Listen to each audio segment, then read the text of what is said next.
Hey guys, what's up? We're gonna go into a little, it's I guess astrotheology, but it's also just facts. Okay, this is Saturn, obviously, and you see this hexagram on top, which is basically the two-dimensional visualization of a three-dimensional cube. Okay, and as we see in Islam, they worship the Mecca, the Kaaba. At Mecca, they worship the Kaaba, a black cube, and they say don't do idol worship, while at the same time they circle this thing with like a comet in the very center of it at the same time. So it's the same Saturn worship. Saturn, aka Satan, and as we see, well, Saturn is basically an astrological symbol. Let's see, Saturn, astrology. We see Saturn is that, this symbol right here. But when we look it up the other way,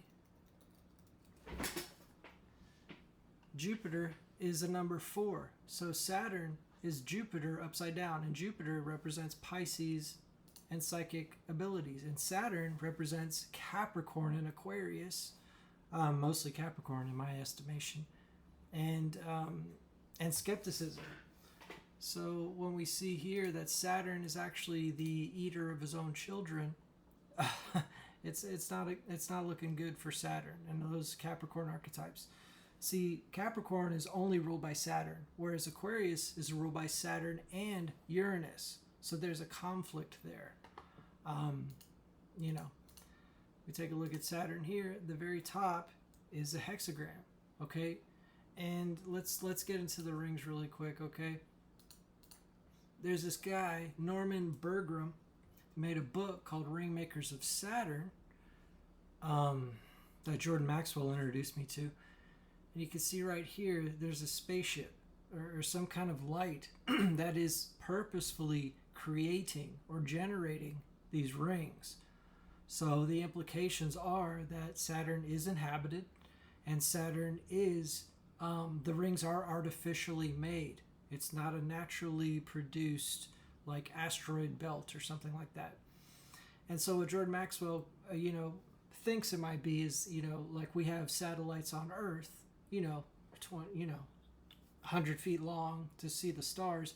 These are satellites on a whole planet, thousands and thousands of miles wide to communicate with the universe. So it's like a big satellite in that regard. See this infrared photo? It shows a gigantic cylindrical object taken by Hubble. This is a Hubble image. They don't show this on, CNN. Like there's Saturn and there's a big white disk. That's not part of a ring. That's an independent of the ring. Okay, and that Saturn is called Lord of the Rings. Okay, and of course in J.R.R. Tolkien, the Capricorn, his book Lord of the Rings, the Eye of Sauron is very important. And that whole thing. And if we look at Judaism, we see they have the tefillin. And I grew up an Orthodox Jew. I didn't go to church or synagogue every week. I only went to Hebrew school and then synagogue every week the year prior to my bar mitzvah. And during my bar mitzvah, I did the tefillin prayers a lot of mornings. Not every morning, but I still did it. And you see here they have the cube on the forehead. Okay, the Saturn worship. Jews do not understand or realize they're worshiping Yahweh because they didn't know there was no truth until Jesus. Moses only had the law. There was no grace and truth until Jesus. So that means the Jews had no truth. It's crazy. I mean, the Old Testament has truth, but this is totally a different concept. Okay, and it's on the left hand and all that stuff. I mean, I did that kind of stuff. And we see Moses. Moses has horns here. Why does Moses have horns? Because he not only is it the age of Aries with the shofar, Rosh Hashanah Jewish horn that they blow. That's one reason for the horns, but it also means he was deceived. Okay, Moses went up to Mount Sinai, which was darkness, whereas the New Testament says God is only light. So if Moses went up to darkness to talk to God, how can the New Testament say God is only light? If the Old Testament said people saw God face to face, like Moses and 70 other elders, why does the New Testament said no one has seen or heard God? The atheists will just say it's a contradiction, but truthers will say there's a conspiracy, and there's something deeper to it. Yeah, Sabbath is Saturn worship. That's why it's on Saturday, and that's why the Jews they don't consider the day to be the dawning of the sun. The beginning of the day begins at night for the Jews. That's why Sabbath is Friday night through Saturday morning. You know, because it's moon worship, and because they don't know it either, y'all. It's not like they're consciously doing it. There's a big system of deception going on that it's all tied to. Okay.